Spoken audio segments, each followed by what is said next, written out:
All right, Shalom.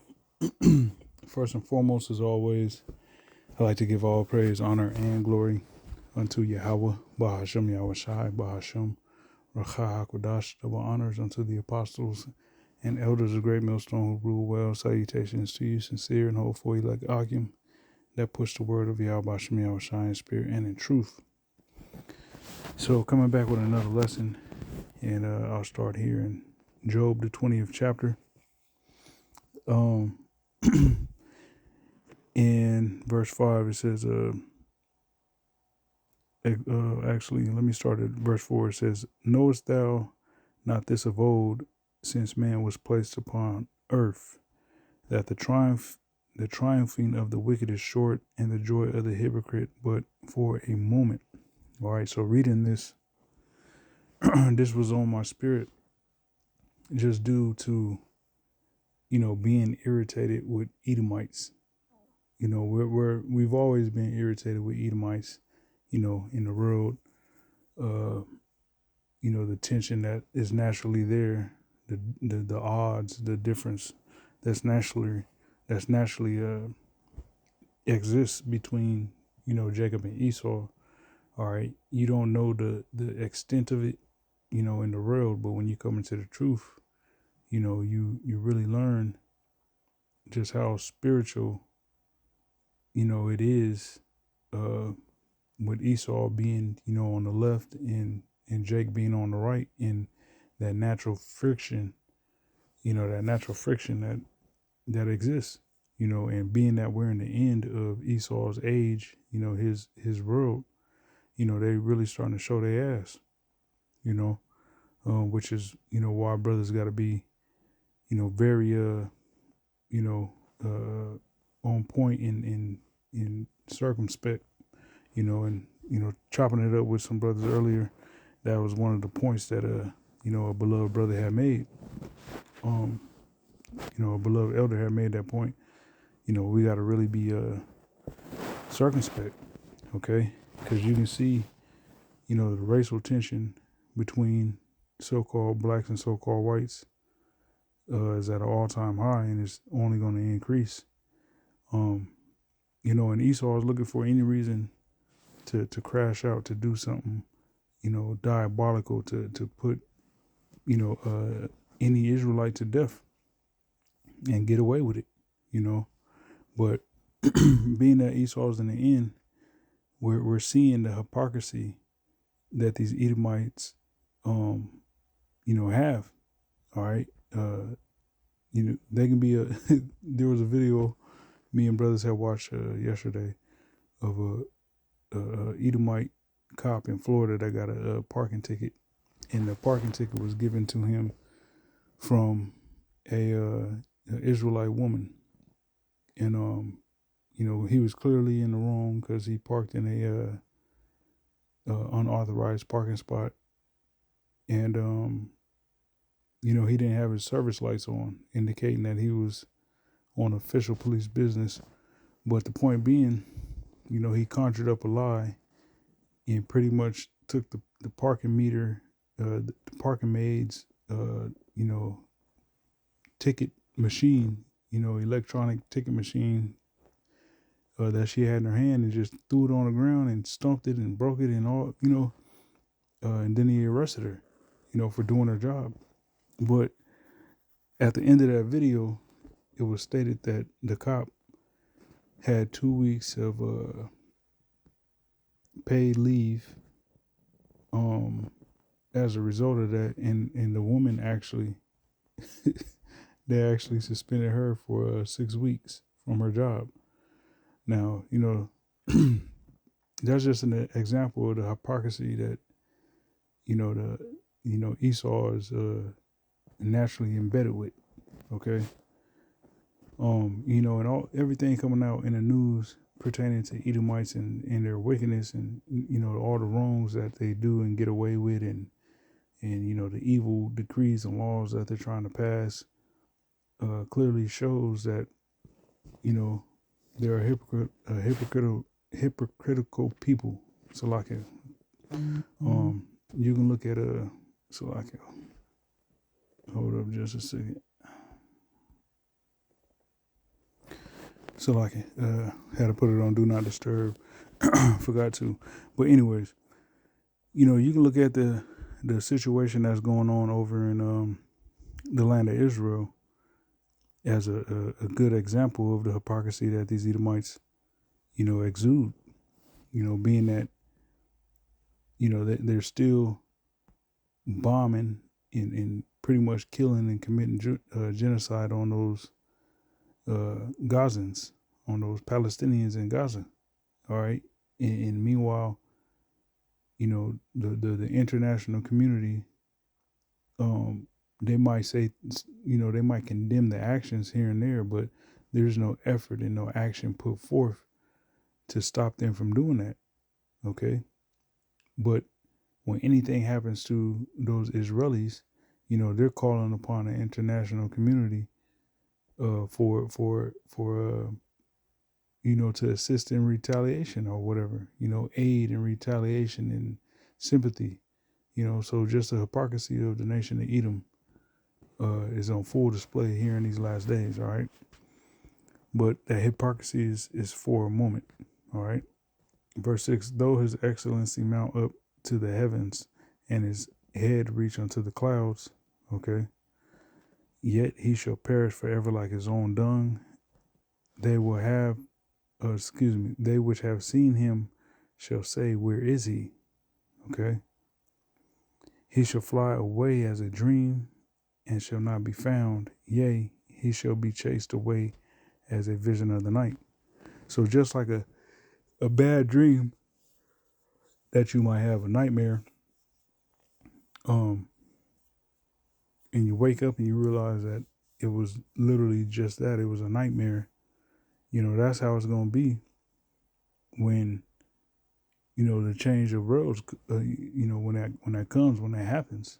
All right. When, Esau's taken out of power by way of the thermonuclear missiles and, Yahushua returning and, the elect putting all Edomites in, as well as the other nations, the heathen, putting them in slavery. That change of roads is gonna come, and the nation of Israel, for the nation of Israel, is gonna be as if this whole existence, in particular for the elect, is gonna be as if, Abarazazah, we be those men. It's gonna be as if, this was a nightmare, a bad dream that was just on replay day after day, okay, which was a punishment from the Heavenly Father, okay, but that punishment is almost up, as the scriptures say. All right, our captivity is pretty much accomplished. Okay, so in the kingdom, we're gonna say, hey, where is he? The big bad, Edomite that terrorized the whole planet. And made you, operate under his laws and his unrighteous decrees by threat of death. All right, in the kingdom, that's gonna be a thing of the past. That's gonna be a afterthought. It's gonna be a bad memory. Okay.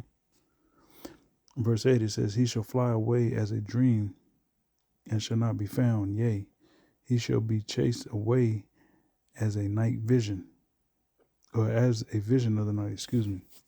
The eye also which saw him shall see him no more, neither shall his place any more behold him. All right, because after they serve captivity, all right, the Edomites, so-called Caucasians, after 1,000 years of hardcore, rigorous, gruesome, grueling, turbulent slavery, their purpose for, being on the earth is going to be fulfilled. It's going to be complete. All right. And what we're going to do is, according to Obadiah, we're going to have a big fire, and pretty much, well, not pretty much, will completely root all Edomites out of the earth. Okay. So that's a judgment, for Esau, Edom, and it's a fitting judgment because they rule in hypocrisy. All right, and it will always be like that if the Heavenly Father were to allow it. If the Heavenly Father didn't decree for Esau to be eradicated from the earth, you know, Esau would constantly rule, unjust. All right, uh, uh, allow Edomites to get off um, in court simply because they come from a prominent family that has money and can pay for some good lawyers or pay the judge off, or it's a police officer that just murders an Israelite, and because he has a badge he gets off and walks free. And this road will always be like that, which is why we need Yahweh Shai to come destroy this place, man. All right. So this is Psalm 126, verse 1. And as you see, thanksgiving for return from captivity. Excuse me. And that's what we hope to be able to receive the kingdom via being delivered and actually be ushered into the kingdom of heaven as returning from captivity, returning to our land, our God-given land, all right, the land of Israel. You know, which that's a blessing to be able to partake in, that homegoing ceremony in righteousness. Not as far as like somebody died, but us going back home. All right, who wouldn't want to partake in that? Okay.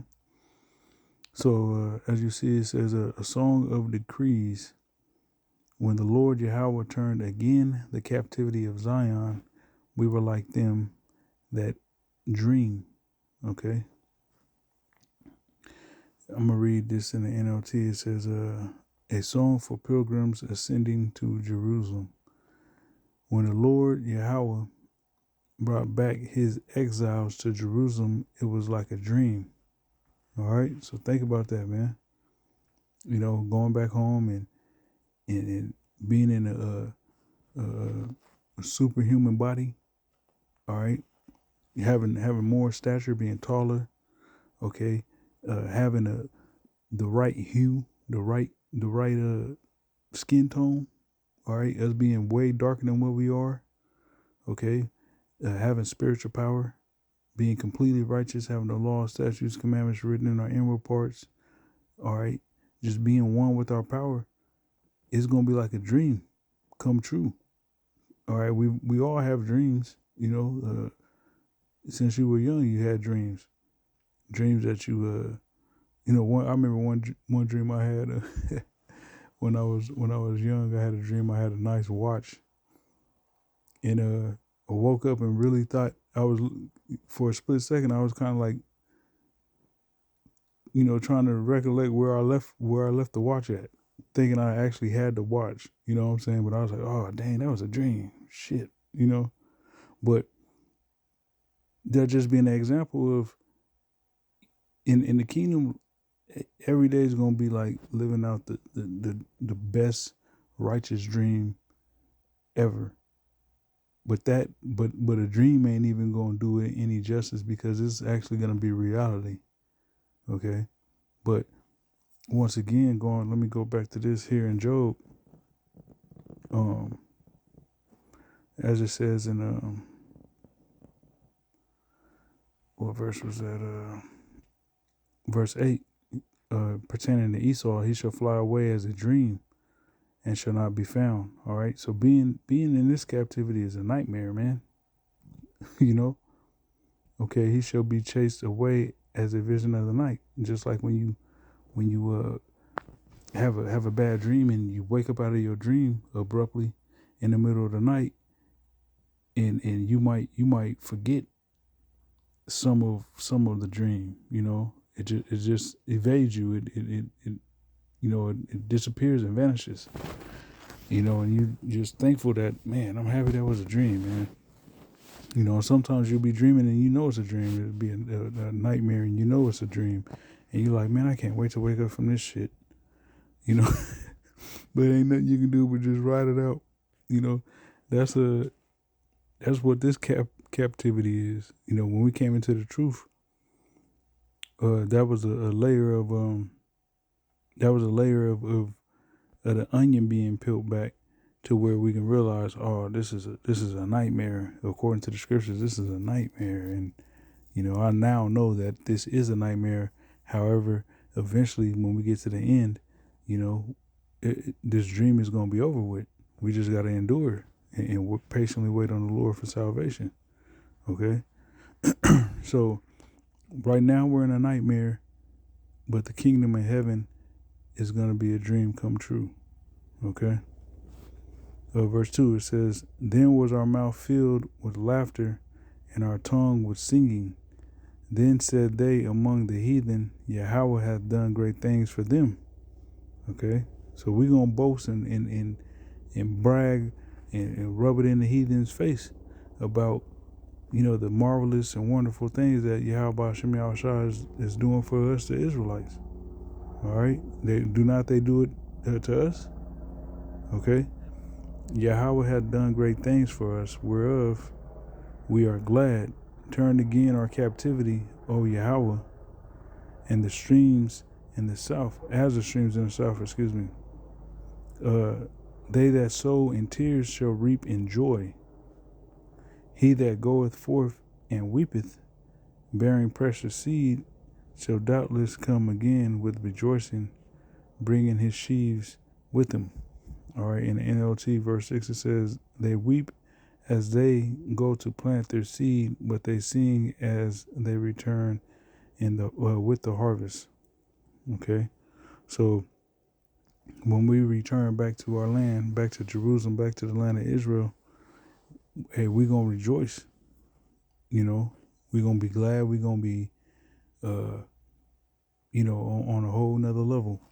All right, in which you know, the heathen is gonna be envious and pissed off and mad, but they ain't gonna be able to do anything, you know, about what the Lord has done for us because we are his chosen people.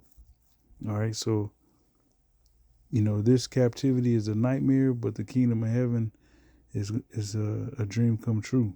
All right, so you know, Esau has only a little bit of time left, you know, to be the devil that he's known to be, because he's gonna be known to be a base, insignificant piece of shit in the kingdom. All right, and rightfully so.